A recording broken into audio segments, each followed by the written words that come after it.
D'accord, je m'appelle Mame Diarra Bousso Dieng. Bon, on va préparer le bon ceebu jën sénégalais. On va aller au marché pour préparer le bon ceebu jën.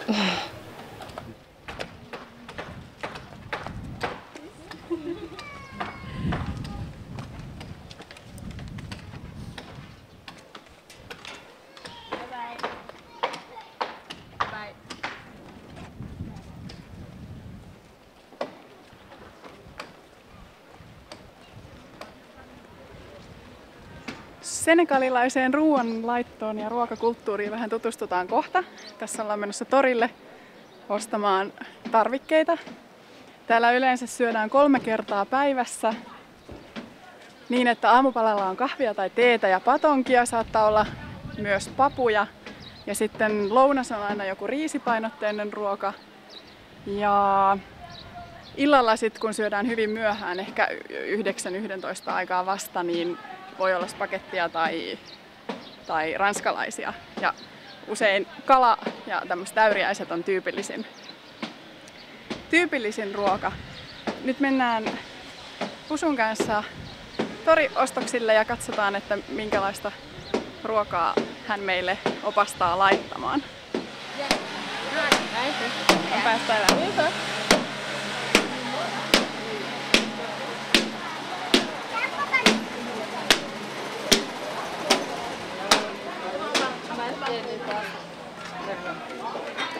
Ostetaan kalaa ensimmäiseksi.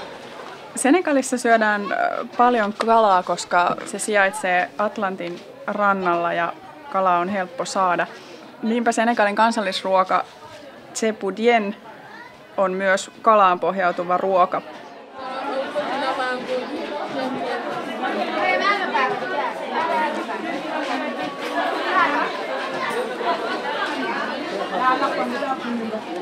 Siihen tarvitset yhden ison tai muutamia pienempiä kaloja. 4 desiä riisiä, 2 desilitraa öljyä, tomaattipyrettä noin 50 grammaa, 2 porkkanaa, 1 pieni lanttu tai nauris, puolikas kaali, munakoiso tai kesäkurpitsa, maniokki.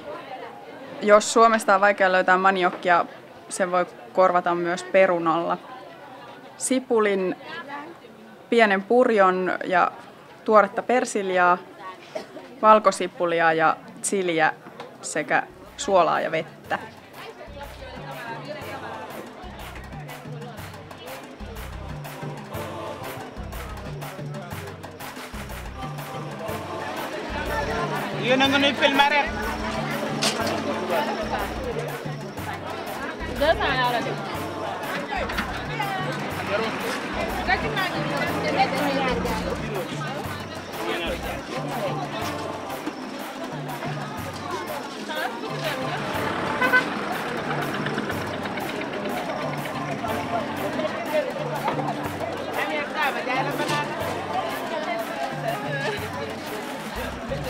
Foto bi na ñëw fii.